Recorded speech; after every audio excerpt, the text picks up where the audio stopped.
Hey. Okay. Is anybody around? All right. Is there anybody around? I'm burning with something. I just talk about. Okay. If you come on, let me see. Guys are around. Hey, where are you watching from? In our previous video, the diasporans were way more than the locals. They were more than the locals. Okay, tell me, where are you watching from? Americans were very awake. Australia, Canada, Senegal, Britain. Let me see who's around today. Okay. All right. Cool. So, I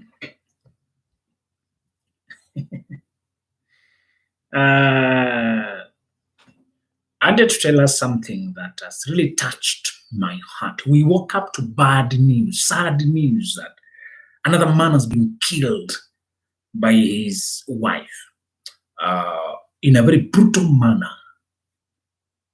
The ear was beaten off. Oh my God. You feel chills. This man was a military man, a KDF. A trained military man was killed in cold blood. This man was trained military, hand-to-hand combat. Those guys are trained in a way that they can even kill a person without any weapon. But how was he killed? Because in marriage, it's not combat, it's not physical combat, but emotional manipulation. The society is telling men that you must stay in the marriage. You are the one who founded the marriage. You are the leader. They even quote the Bible. They quote the Bible to tell you that how can a man quit? How can the head of the church? Oh, Christ cannot divorce the church. It's true. The man is a leader in the relationship. The man is a leader in the marriage, but they only quote the Bible partially. They quote all the verses that prohibit abdicating leadership, absconding duties, or stepping down, or quitting. And they say you can't imagine the pastor of a church leading a protest against the church or president. They quote the leader never having, the leader should not be the one to appear to protest against his own leadership. And that is logical. But that is only a part of the story, because a leader of an organization is leading an inanimate thing, not a human being. When you are a principal of a school, that's a school. That's a corporate. When you marry, this is a human being who has a free will. Now that there's another part of the Bible that you don't hear society quoting, like Matthew 5:32 says that you should not divorce except in the case of sexual immorality, cheating. A corporate cannot cheat. A wife or partner can cheat. And the Bible told you if they cheat, now you can divorce them. All right? So an organization may not be cheating somewhere because it is an inanimate thing. It is going by your decisions. But human beings have free will. God himself gave them free will, and they used the free will to rebel against him. And when they kicked him out, he left them alone.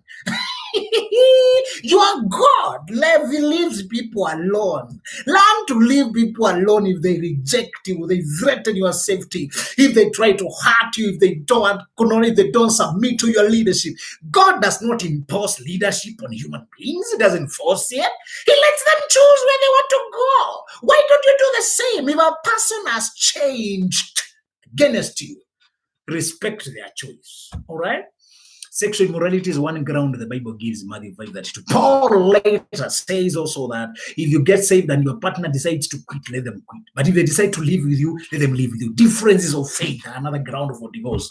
The Bible allows divorce on different grounds. It's true. It also says God hates divorce, but it does not say he hates divorcees. It does not say he loves abuse. It does not say you'd rather die and be abused than divorce. It doesn't say that. And again, God hates divorce, but obviously of godly marriages. If the marriage is foreign to God, how can he hate? It's divorce, it's dissolution. The foundation is not godly. Some marriages were trapped. Somebody made you pregnant, made you make them pregnant. Somebody trapped you. You did not know yourself. You are sold away by parents. You are influenced by circumstances. Not all marriages are godly. Some marriages are captivity, prison. They were entered the wrong way. Surely, if God is concerned about the exit, He's also concerned about the entry. All right, He says, I don't like it when you walk out of marriage, but He just wants to know, how did you go in? Some people go in out of trap. They are trapped. It's not safe. The second ground, I've told you the first ground in which divorce is okay. When there's abuse, when your life is threatened, there's no heroism for dying just to prove you're a man. And we have said a woman, a man, a person can change. I'm specific about men today because we are being victimized to death because people are telling us to stay no matter the circumstances. Oh, I would rather hear that you divorced than to hear that you died, brother. Please run, bro. It's not cowardice. This is practicality. Practicality. Be practical, bro. Be practical, man. There's nothing heroic about being killed, man. And no, don't. Don't. So the first ground is, if your life is threatened, run away. All right? You run away, not to say that you're coward or you're fearful. The second reason you run away is if you realize it was a bad choice. Choosing a mate is a decision, is a choice. And choices, we are human. They can never be perfect. You can make a bad choice. Maybe they did not change. The first case was where the person changed against you, started threatening you.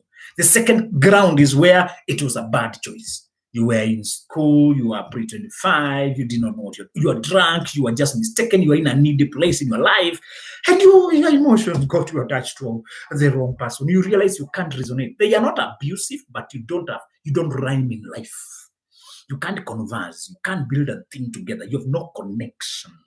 Maybe you are just in a needy place. Most of us have dated the wrong person. What if you are forced to marry that person? Or you'd already married them and you can't go anywhere?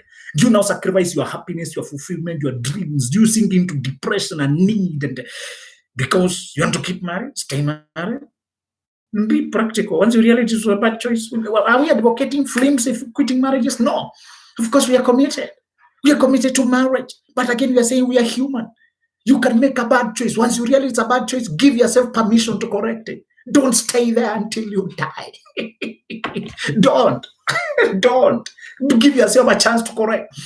Many successful men like the late Bob Coleman, who built big empire, big company, he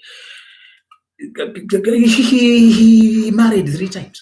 And he admitted, first marriage, this way I went wrong. Second marriage, this way I went wrong. We are also people of faith, but I want to tell you the truth. God still loves you. If you go wrong, correct it, bro. Study the Bible in totality. Don't pick verses and don't wait for somebody to interpret it for you. Study it and realize there's no marriage in heaven. All right, hey Zulu from Birmingham, UK. This is Joyce Ngugi. Okay, Aji, okay. Aji, you are wondering why they were killed. Please check those news. This is very sad. Just a domestic fight. Greetings from Los Angeles. This is KC. Good morning, Locked. Watching from Kitui, Daniel Bernard. All right, Guitar Lucy, ready to get some lessons. That's all for now, folks. But tell that brother we care about them. We'd rather hear that they divorced than that they died.